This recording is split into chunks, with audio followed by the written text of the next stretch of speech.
Yung sa mga government-to-government agreement and business-to-business agreement. Okay. Okay, I started sa Indonesia as a government-to-government export-import channel. Okay. We concentrated first before on coal. Kasi at that Coal. time, coal Okay. at that time, mga 2007, yun ang naging problema nung at the time ni Lorena Macapagal because there was already a shortage of coal. So I was appointed as the export and channel by the Indonesian government to resolve the issue on the problem of coal. So I was able to do that. Ang problema lang, pagdating ng ito si Pinoy, hindi ako binayaran kasi almost mga $4.8 million. $4.8 million. Isang barko yan, that's around 60,000 metric tons. But right now, sinasabi ng Philippine National Oil Company, kasi actually ang aking distributor dito is PNOC. PNOC naman, hindi nagbayad ng $4.8 million. Bakit po? Siguro tinira nung previous administration yung payment. Paano po yung mga kontrata niyo? Hindi, that's why I was trying to file a case against them. Okay. Ang problema, since sabi ng Indonesian counterpart ko, since this is transpired in terms of government to government, hindi pwede natin i-demanda. We can only do a political approach. Anyway, what happened, from government to government, they also assigned me on the global bartering. Okay. Yung global bartering, before the global bartering, I was assigned on the renewable power. Renewable. Ang renewable kasi namin is biofuel. Yes. Ganito, compartmentalized modular system. Ang purpose namin dito is to energize every LGU on a 10 megawatt hour. Kasi yung pinsan ko, si Robos Rodriguez from Cagayan de Oro. Ano po ang pangalan? Pinsan ko si Robos siya. Is my second cousin. Dating congressman? Until now, congressman siya. Wow. Okay. So, si Rufus kasi is my second cousin. I have also another cousin, pangalan niya si Juan, Congressman Nonoy Libanan, Marcelino Libanan, who is now the minority floor leader. Ligmanan. So, it's also my second cousin. So, ang nangyari dyan, I was in charge since I tried to educate them about embedded power generation because precisely ang ating kasi power generation is being monopolized by NGCP. Ang NGCP kasi is charging us so much. You can just imagine, they charge us systems loss. Okay. They charge us ancillary power costs. They charge us NGCP lines. So all in all, pag tinignan mo, that's almost 50% of the billing that we are paying. Kaya sabi ko, the only way to have that eradicated is to put up an embedded power generation in every municipality para ma-zero out natin yung mga charges ng NGCP. And at the same time, mag-die down ng NGCP kasi even in other countries, katulad ng US, the US now, in every federal state, may sariling power generation. Hali. For the purpose of conversation, maganda na narinig ka. But he wants to know if you can help him transact oil. No, I'm just laying the predicate first. Kasi we're establishing. I've told everything already. I told him about you already. But this is a reconfirmation. Yes. Kailangan yun eh. Kasi yung maganda dyan, this is all talking. Baka maging member tayo ng NATO. No action, NATO. NATO. no action, talk only. He's thinking. Hindi. Ito, papayaan natin. Alright. Since the credibility has been already established, okay, ganito yan. Hindi, ito muna. So, you need funds coming from Indonesia. But right now, you have already a connection that there is a funds coming. It was already confirmed. Okay, ganito ang above transaction. Number one. Kasi ang aking counterpart doon is Bank BNI, Bank Negara Indonesia. This is a government bank. Ang conduit bank niya dito is Metrobank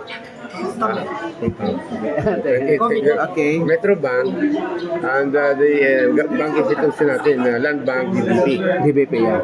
Now, do you have any documentation that that your conduit bank are these banks or may sarili kang bangko? No, Union Bank ang ginagamit ko. Ayun yung bank. Okay. Then right after siguro niyan, once na makapag-start ako sa trading and to establish our own depot oil terminal facility, automatically magpuput up ako po ng sariling bangko. Okay, let's go to yung asset kasi kailangan malaman natin. Sa ngayon ba you have already an asset that you will have a depot right there o wala pa? Actually, doon sa Cagayan, kasi we are going to establish the 3 oil depot terminal facilities in Luzon areas only. Okay. Okay, number 1, in Batangas, which is operational. Inaantay lang ako doon yung budget ko para bayaran ko yung sinasabing terminal.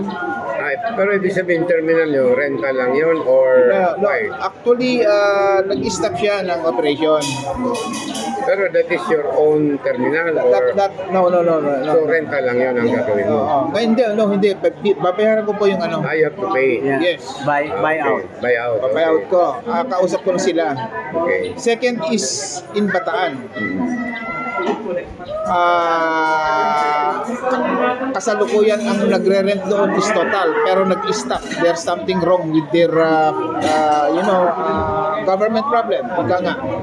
And third is CESA, Cagayan Economic Zone Authority, Okay. which is already coordinated. Taga roon si Juan Really? Rodriguez. Ah, Sa Cagayan Valley. Cagayan Valley. Ako, Cagayan de Oro. Okay.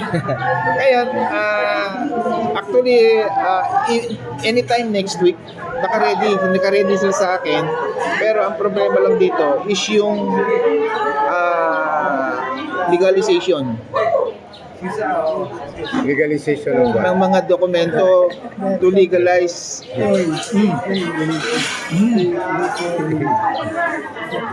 Yun.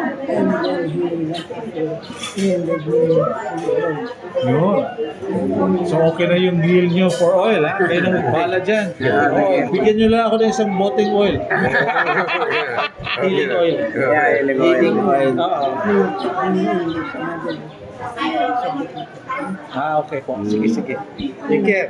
Sige, pag-usapan nyo muna. Tapusin nyo muna. Excuse po. So ganito na lang, isusurkat natin. Alright. Private, private. Oh, yeah. But it is not government to government. Yeah. Okay. Okay, ganito. So ibig sabihin, your funding nyo manggagaling sa Indonesia. Opo. Anong bank yun doon? Kasi ganitong ginagawa natin. Since I am in government in terms of the bilateral agreement na in-emphasize natin dito, we want to have a full disclosure para we can initiate itong negosyo ninyo. Okay. Considering na mayroon naman kayo ng ginawa na and you're just waiting for the go signal or whatever it is, pwede naman magpatuloy na kayo. Pero kung if you still need a certain portion doon sa requirement mo, pwede naman natin na-work out yan. Depende sa anong klaseng oil nyo. Kasi ang oil nyo magagaling din sa Indonesia, di ba? Russia. Russia. Alright. Actually, may mga kausap na rin ako. Pero ang problema sa Russia, ito I'll just be honest. Yes. Ang Russian oil kasi mahirap pumasok dito directly. Dahil sanction. Ha? Dahil sa sanction. Mayroong armada si Vladimir Putin Pag dumaan ka doon, pasasabog na. Alam mo meron yan? Si Widodo. Si Widodo kasi, remember na pumunta kay Vladimir, pumunta kay Zelensky. That's the only country. Okay. That's the Zelensky from Ukraine. That's the only country na pwede mag-import. Other that country, wala na.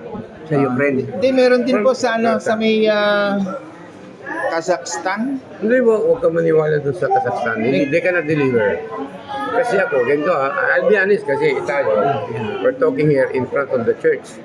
Kailangan dito honest to goodness, di ba? Ang sinasabi ko lang, if you're talking Russian oil, I tell you, you're boxing the moon. Kung gusto mo, idaan mo sa Indonesia, pwede. Kasi sila, kumukuha ng Russian oil because President Widodo asked Vladimir Putin and Zelensky to give them the authority to pass through that armada. May Okay, armada dyan okay, sa Black Sea. okay. Pag lumagat, finished. Yun. That's why there is no single drop of oil coming from Russia. Pwede galing ng Indonesia. Kasi ang Indonesia, ang sistema ng Indonesia, they are the one distributing the oil of Iran, distributing the oil of Russia. Kasi bawal yun. So ang ginagawa nila, since they are a Muslim country, pwede silang tumanggap. Whereas Philippines, wala, ano tayo kay Uncle Sam eh, nakaganon tayo kay Uncle Sam eh. Eh paano si Uncle Sam eh, kalaban si Vladimir Putin. Oh, di ba? Eh nag-away pa lang sila ni Zelensky. They were trying to make a diplomatic negotiation. Dahil because of the rare minerals na meron si Ukraine. Okay. Pero kita mo naman sa yabang ni Trump. So, iwalay sila. Wala nangyari. In other words, if we are talking on the above board business, situate na yung source natin is in the right direction. Okay, Or okay. else, sayang yung oras natin. Di ba? Huwag kang maniniwala sa mga kakausap nyo na ganito, ganyan, Kasi sinabi nila sa refinery. I'll tell you this. Ako, I've been working with Indonesia for the last 24 years. Ano po? 24 years. Ng... I'm the executive channel ng government ng Indonesia. Okay. Kaya nga ako ang chairman ng Indonesia Philippines Business Club. Sir, baka may calling card kayo. Naubusan. Kasi alam mo lang. Pero alam niyo yung number eh. You can get my number. Wala akong number sa'yo eh. In fact, Kasi ito siya ano meron na. Naubusan ako, sorry ha. Although you have, gagawin ko, i-email ko lang sa'yo. Opo. Ganito yan. Kasi ang dami ngayon, lumalakad na mayroon akong ganito, mayroon akong, because they want this. Mahirap yun. Sayang yung panahon natin. Sa akin, kaya nga sabi ko, if you really have this depot, tell me, kasi I'll tell you this, ako ang nakakuha ng 50 million liters ng National Power Corporation ng supply ng diesel. 50 million liters. Oo, Ang dami nun. Abi, 300 million liters. Baka na naman pwede na kami mag-supply sa inyo. No, this is borne out on government to government. Okay. Ang supplier nito si Pertamina. Pertamina ng Indonesia. Yes, at Indonesia. Yun. Kaya yun Kinokontak din ako niyan. Ganun. So anyway, ang importante dyan, pag yung kailangan, if we will start right, we will end up right. Okay, that's good. Kaya nga, dahil mag-umpisa tayo ng ganito, I want to know kung saan yung source. Pag sinabi mo galing Russia, you are directly engaging yourself to Russia. Forget it. Wala kang magagawa. Pero kung sinabi mo Indonesia, I'll tell you, yes. Sa Pertamina mismo. Of course. Diba? Kasi alam mo ito, I'll tell you this. Okay. There are two companies na pinapanalo ko ng $600 million dito. Yung railway, railway. Yung span from Solis to Blumentritt, that's around 12 billion pesos. Kayo pala yung kinikwento sa akin. Sa akin sila. Yun. Yung mga kumakontak sa akin tungkol din sa railways na yan. Tapos from Bikutan to Sukat, that's around 20 billion. So, all in all, mga 42 billion yan almost.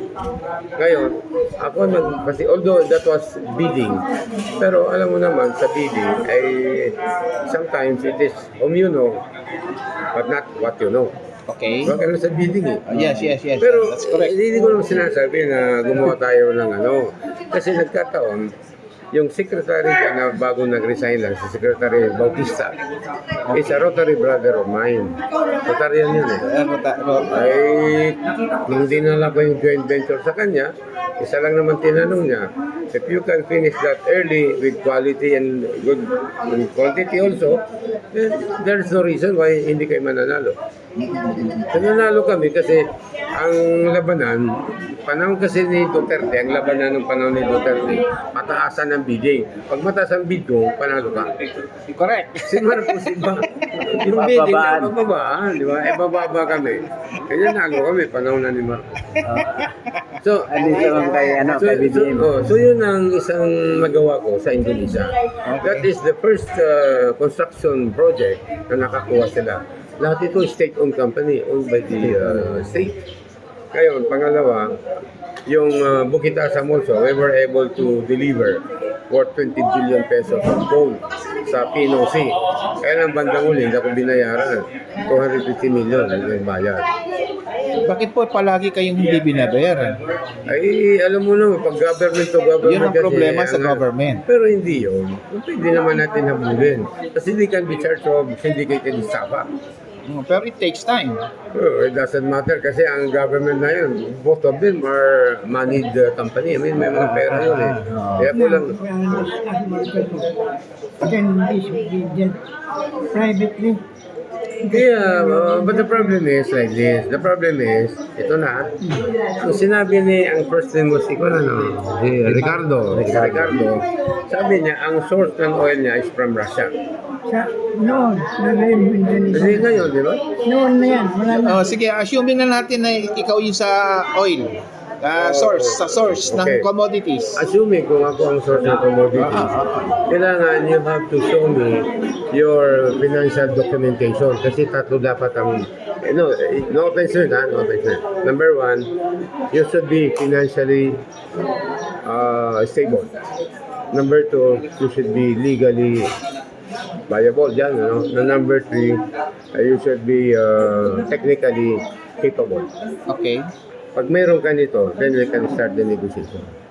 Kasi sa ngayon kasi, this is just exploratory. Siyempre, we are just knowing itself in other.